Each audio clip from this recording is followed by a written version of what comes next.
네, 강주 북구을 전진숙입니다. 이사장님과 원장님 두 분께 질문하겠습니다. 먼저 화면 한번 봐주시기 바랍니다.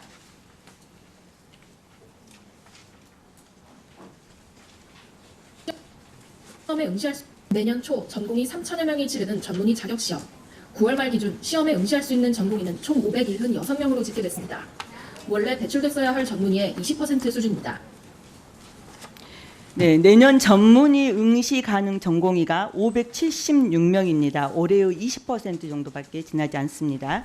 전문의 배출 절벽, 특히 내과, 예과, 소아과, 산부인과는 148명에 불과해서 필수 의료에 큰 공백이 우려되고 있고, 이건 단순히 내년만의 문제가 아니라 그 다음에도 더 큰 문제가 발생할 수 있는 소지가 있는 것 같습니다.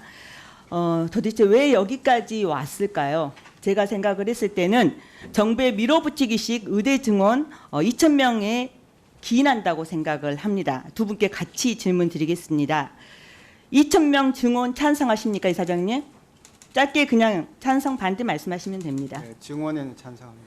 2,000명 증원에 찬성하신다는 말씀이신가요? 숫자에 대해서는 제가 깊이 생각을 안 해봤습니다. 네, 자 원장님은요? 짧게 그냥 예, 찬성 반대 말씀 예, 주세요. 저는 저 2,000명에 대한 걸 생각해 본 적이 없고 그거에 대해 제가 아니 잠깐만요, 말씀을 원장님. 드리기가 곤란하고 2,000명 증원 찬성 말하기 곤란하시다는 답변이신가요? 예. 예, 좋습니다. 그러면 내년에 7,500명 수업이 가능하다고 생각하십니까, 원장님?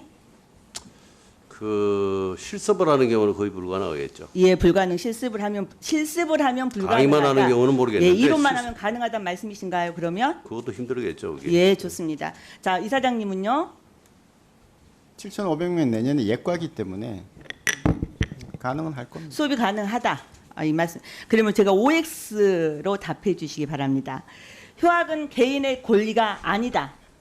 이사장님부터 OX로 그냥 말씀해 잘 주세요. 모르겠습니다. 잘 몰라요? 네. 예. 원장님은요? 잠깐만 저 질문을 휴학은 개인의 권리가 아니다. 휴학. 아니다. 그거는 휴학은 개인의 권리인 것 같은데요. 네. 그럼 다음 질문입니다. OX로 똑같이 답해 주세요. 의대 교육과정 6년을 5년으로 단축할 수 있다. 원장님.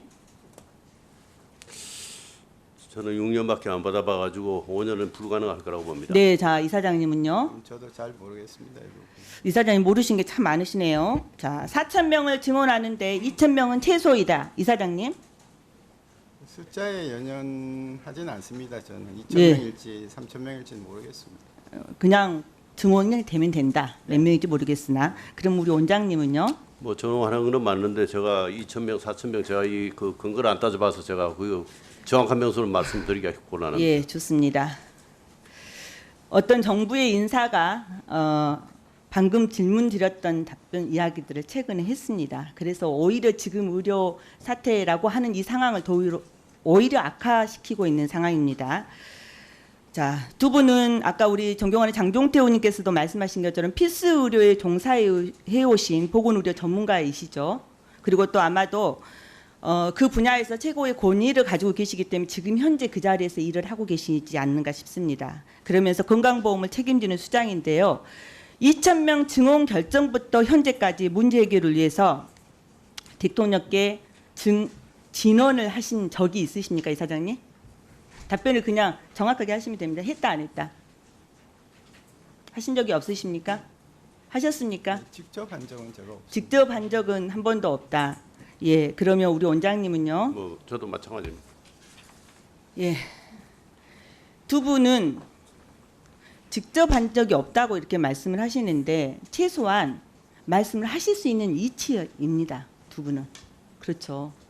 2,000명 증원으로 인해서 지금 대한민국의 의료 환경이 엄청난 변화를 예고하고 있고 그것은 결코 국민건강보험공단, 심평원과 큰 영향을 예측하는데 두 기관이 이 수장께서 이 부분에 대해서 대통령께 진언을 하지 못했다고 하는 것은 기관장은 한편으로서 참모의 역할도 하는 건데 그 참모의 역할을 제대로 하고 계시는지 스스로 자문해 보시기 바랍니다.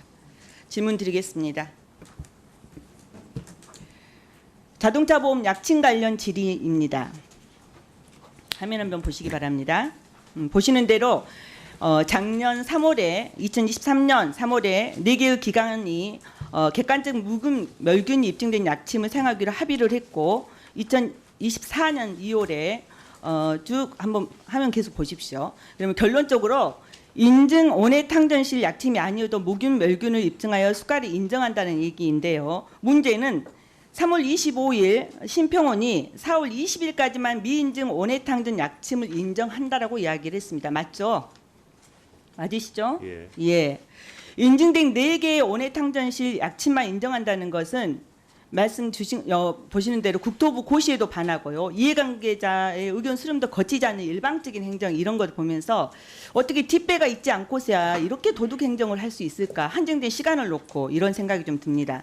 특히 6개 인증 온해탕전실 현황을 보니까 요즘 특혜 논란이 굉장히 심각하게 이야기되고 있는 자생 한방병원이 등장을 하고 있습니다.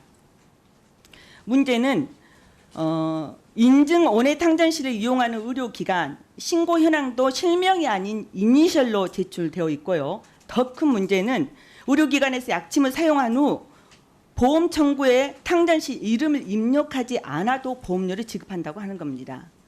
그러면서 온해탕전실 별 보험 청구 금액을 확인조차 할 수 없다고 하는 게 굉장히 큰 문제인데 이거 엉터리 행정 아닙니까? 더불어서 화면 한번 더 보십시오. 제출된 자료를 보니 자생의 온해탕전실을 이용하는 의료기관의 절반 정도인 것으로 추정이 되고 있습니다. 자생한방병원의 이사장, 신준식 이사장, 그리고 윤석열 대통령, 친분이 있다는 거 다 알고 계실 거고 화면 보시는 대로 윤석열 대통령과 그리고 이용모 비서관이 대통령이 중매를 섰죠. 신준식 이사장 참여하고 이 관계 속에서 그 지난 대선에 각각 1천만 원씩 장모와 이용모 비서관 아내가 후원도 했습니다. 나토 순방에 김건희 여사를 동행했던 이용모 비서관의 부인 이야기도 아실 겁니다. 밀어주기식 도둑 행정이 아니면 이런 대표가 어디서부터 나왔는지 이들의 밀접한 관계 속에서 우리들은 합리적인 의심을 할 수밖에 없습니다.